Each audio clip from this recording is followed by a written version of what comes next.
Alhamdulillahilladzi tahammada kallama Musa wastafa Muhammad. Thumma salatu wassalamu. Maka Jibril AS berdoa, celakalah, binasalah, malanglah orang yang didatangkan bulan Ramadan, tetapi bulan Ramadan tidak beri apa-apa faedah kepada dia. Masya Allah.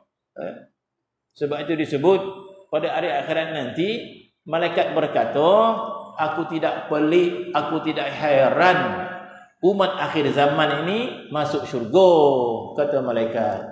Aku tak pelik umat akhir zaman ini ramai masuk syurga, sebab terlalu banyak kemudahan, kelebihan yang diberikan oleh Allah Subhanahu wa taala. Tetapi aku pelik, kata malaikat, bagaimana umat akhir zaman tak berjaya masuk syurga, katanya. Sedangkan terlalu banyak kemudahan, kelebihan dia. Bila kita solat, Nabi mengatakan umpama kita mandi 5 kali sehari semalam, bagaimana pandangan kamu kalau setiap rumah kamu ini di hadapannya ada sungai yang mengalir air yang banyak, dan dia mandi dekat sungai itu 5 kali sehari semalam, macam mana keadaan dia?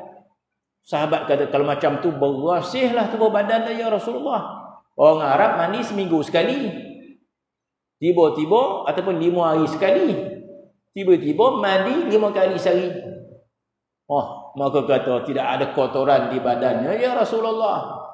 Kata para sahabat, Nabi kata, begitulah seorang yang salat 5 waktu sehari semalam, Nabi kata. Jadi maksud terlampau banyak rahmat yang dikurniakan oleh Allah Subhanahu wa taala, kelebihan wudu dan sebagainya. Diberikan kita kelebihan Ramadan. Jadi Ramadan ini untuk melonjakkan kita. Amalan yang lain kita kata dah terlampau banyak dah kelebihan Tuhan bagi kepada kita. Dari segi keampunan Allah Subhanahu, Allah Taala menyediakan keampunan dengan amalan yang cukup banyak. Amalan yang cukup banyak, Tuhan sediakan keampunan. Allah Subhanahu wa taala sediakan kafarah demi kafarah. Dan Allah Taala kurniakan kita Ramadan ini adalah untuk melonjakkan kita menandingi umat yang terdahulu. Kalau sekadar untuk mengampunkan dosa, memberikan kita pahala, selain Ramadan dah banyak Tuhan sediakan pahala kepada kita. Allah Ta'ala kurniakan kita Makkah, Allah Ta'ala kurniakan kita Madinah untuk kita melipat gandakan amal. Jadi Ramadan ini dikurniakan oleh Allah Ta'ala untuk apa lagi? Untuk melonjakkan ibadat kita, supaya kita ini menjadi umat yang terbaik, dan umat yang terdahulu dia terkejut di padang mahsyar nanti. Mungkin akan ada yang bertanya, macam mana pula umat akhir zaman lebih pada kita pula? Umurnya semua pendek-pendek, ya? Tak sampai 100 pun. Umur kami ni ratusan tahun. Kalau ada yang perhatikan sebegitu, maka akan dijawab tentang kelebihan umat akhir zaman ini. Mereka dikurniakan Ramadan. Apa itu Ramadan? Maka disebut satu persatu kelebihan Ramadan.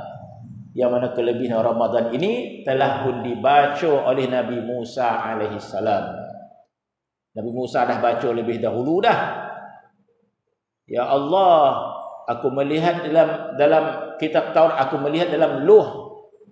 Kata Nabi Musa, ada satu umat yang engkau kurniakan dia bulan Ramadan, yang punya pelbagai kelebihan. Dalam itu ada malam Lailatul Qadar. Kata Nabi Musa alaihissalam, jadikan umat itu umat aku, ataupun berikan kelebihan itu kepada umat aku, ya Allah. Nabi Musa telah membaca kelebihan Ramadan. Jadikan mereka itu umat aku, ataupun jadikan kelebihan Ramadan itu kepada umat aku. Maka Allah Ta'ala menjawab, wahai Musa, itu adalah dikhususkan untuk umat Nabi Muhammad sallallahu alaihi wasallam. Ada 2, 3, 4 perkara disebut oleh Nabi Musa alaihi salam tentang kelebihan kita. Nabi Musa mengatakan, jadikan mereka umat aku, jadikan mereka umat aku, jadikan mereka umat aku. Nabi mengatakan, itu umat akhir zaman wahai Musa. Itu umat Muhammad wahai Musa. Maka akhirnya Musa kata, kalau kok macam tu ya Allah, jadikan aku umat itu. Bermaksud Nabi Musa tolak jawatan untuk jadi rasul kepada Bani Israel pun tak apa. Aku nak jadi sebahagian umat aku, umat itu. Kalau aku tidak boleh menjadi nabi kepada umat itu, jadikan aku umat kepada nabi itu. Macam tu perkataan Musa alaihissalam. Akhirnya Allah Taala mengatakan, wahai Musa, hendaklah engkau terima apa yang telah ditetapkan kepada engkau.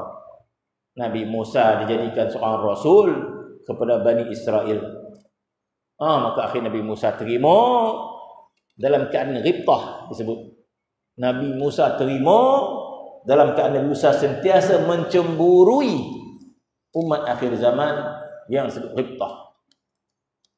Maka Jibril AS berdoa, malanglah, binasalah, sia-sialah seseorang yang dikeluarkan bulan Ramadan, tapi bulan Ramadan tidak beri apa-apa faedah kepada dia. Nabi kata, amin.